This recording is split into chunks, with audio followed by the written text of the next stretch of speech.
Critical criminology came into prominence in the late 1960s and early 1970s. As Miller and colleagues contend, many of these criminologists lived through the social turmoil of the 1960s, and they realized that inequality was deeply entrenched and those in power wished to reinforce rather than change the status quo. These criminologists also argued that traditional theories of crime ignored the powerful interests that promoted inequality. Critical criminology has also been referred to as conflict, radical, and Marxian criminology. Concepts of inequality and power are integral to the understanding of crime. Building off the work of Karl Marx, criminal criminology notes that capitalism enriches some and impoverishes many. This produces a wide economic gap, and the state operates to legitimize and protect state arrangements that benefit those profiting from capitalism. There are some central themes of critical criminology. First, crime is political, meaning what is and is not outlawed reflects the power structure in society. For example, as is often the case, injurious acts of the poor are defined as crime, while injurious acts of the wealthy and powerful often are not. Critical criminologists also tend to view the criminal justice system as a tool which serves the interests of the capitalistic class. It is set up to process poor and minority offenders and tends to ignore rich and corporate offenders. Additionally, critical criminologists see capitalism as the root cause of criminal behavior. Under capitalism, the poor face demoralizing living conditions that foster crime by stunting healthy development. The pressure for profits coupled with the lax state regulation can also lead to huge economic losses and violence. So critical criminologists posit that the solution to crime is the creation of a more equitable society. These theorists support humane policies aimed at preventing harm and often engage in political activity which calls for a more fair distribution of wealth and power. Some terms you should know include bourgeois, which refers to those who own the means of production. Then there are the proletariats, which refers to workers who have to sell their labor for wages.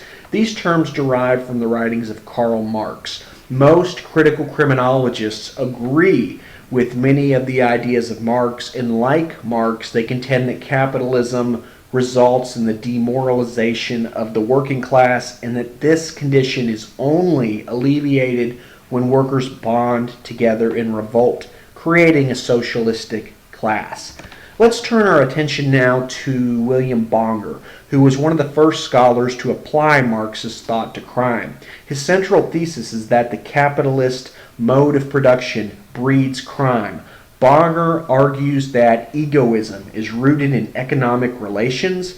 This refers to the ruthless competition as well as the exploitation of others in the pursuit of profit. Bonger contends that capitalism isolates individuals by weakening the bond that unites them. He also asserts that capitalists do not feel morally tied to others and view people as commodities meant to serve their interests. Additionally, according to Bonger, capitalists can commit crime undetected and have little fear from the law. He also maintains that the proletariat is dependent upon the bourgeoisie and lives in a subordinate position while feeling poor and deprived. So the proletariat then learns at a young age to sell his or her labor as a survival mechanism, often coming into contact with bad influences. And this may in turn, coupled with poor housing conditions and unemployment, lead to increases in criminal behavior. Bonger also argues that there is the lower proletariat who does not succeed in selling his or her labor. As a result, this individual will experience very dire and chronic poverty and will struggle to survive. The proletariat, according to Bonger, at least has a feeling of self-respect, since for the most part he or she is needed. However, the lower proletariat is often viewed as a detriment to society. Bonger concludes his important piece by arguing that economic conditions play an important role in crime, with the bourgeoisie exploiting the proletariat. He argues that to reduce crime, capitalism needs to be replaced with socialism, where the means of production are commonly held.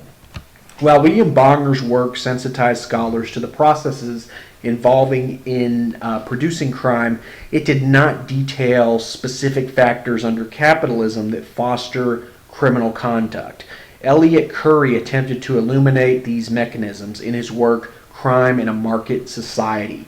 He argues that market society breeds violent crime by destroying livelihoods, and Curry contends that there is a long-term absence of opportunities for stable and rewarding work, and this in turn breeds a sense of alienation and exerts pressure upon individuals to participate in crime. Curry also maintains that market societies are Darwinistic in the sense that they offer few cushions against the labor market and minimal public provisions of social support. And he sees the market economy as an immoral force that robs people of their jobs, fails to care for at-risk children, and basically allows the government to avoid doing much about the human costs of inequality. Curry also argues that the U.S. has an extremely widespread rate of inequality and high child poverty rates. He contends that the poverty inhibits intellectual and social development among children, and it predisposes them towards school failure and future poverty. Additionally, Curry posits that the market society weakens other kinds of social support. He argues that the U.S. does not have a national health care system, and unlike other countries, it does not provide universal health care for children. Market societies, according to Curry, also withdraw public supports while simultaneously eroding informal social supports and network care. They also produce crime by promoting a culture that exalts brutal competition and consumption. Curry also points to the fact that in the U.S. there is a virtual absence of national level regulations on the sale and possession of firearms. He argues that market societies tend to deregulate the technology of violence, often in the interest of profit. Curry concludes his work by arguing that there must be an attempt to have full employment with good wages and reasonable work hours. He also contends that the U.S. must have health and mental health care, child care, first-rate public education, as well as job training programs. Next, Mark Colvin, in his work Crime and Coercion, argues that two elements, coercion and consistency, create four types of control. He attempts to understand how different degrees of coercion can lead to criminal and non-criminal outcomes. First, according to Colvin, there is non-coercive consistent control. This produces low anger and high self-control, which generally leads to non-criminal behavior. This is the least likely to lead to crime. Next, there is erratic non-coercive types. This tends to produce low anger, low self-control, and often leads to a strong tendency for individuals to explore deviant activities.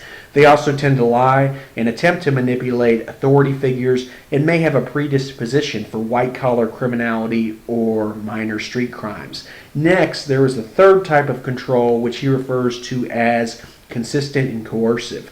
This tends to produce high levels of self-directed anger and often leads to a low probability of criminal behavior, but also a low probability of pro-social behavior. There is often a high probability of mental illnesses among these individuals, as well as the potential for engaging in assaults or even murder. These individuals also tend to become fearful, submissive, and have a sense of resignation to authority. Finally, according to Colvin, there is the type 4 type of control, which he terms as erratic and coercive. There is rarely a social support network for these individuals, and often they tend to be defiant and hostile toward authority figures. They may try to intimidate and coerce others and may be predisposed to chronic involvement in predatory street crimes. Colvin links his discussion back to capitalism by arguing that in the U.S., impersonal and interpersonal coercion is tied to inequality, and therefore it is especially high in the United States. He contends that supportive social and criminal justice policies that reduce multiple forms of coercion will lead to a reduction in crime. Finally, we turn to Richard Quinney's work, Peacemaking Criminology. Quinney argues that making offenders suffer actually increases crime and that peace is the answer to lowering crime. He contends that we are all interconnected and we have an imperative need to care for one another. In short, Quinney believes that through love and compassion, beyond the egocentric self, we can end suffering and live in peace. And most importantly, he argues that the ending of suffering can be attained in a quieting of mind and opening of heart. Crime, then, can only be ended with the ending of suffering, only when there is peace. Quinney asserts that to deal with global suffering, we must first deal with the suffering of our personal existence. And he argues that the end of suffering begins with the human mind. He posits that we must let go and have an open state of mind, which he refers to as a beginner's mind. True awareness of reality, according to Quinney, can only be attained with the loss of the conditioned ego and with the realization of the transcendental self. He argues that people need to have an inner awakening or a spiritual development. It is worth noting that Quinney's work, as well as the work of other critical criminologists, is not objective, and in fact, it avoids the presumed rationality of other works. He explicitly states that criminologists should be engaged in spiritual work, and like other critical criminologists, he calls for action. He argues that the salvation of society depends on the moral and spiritual health of individuals.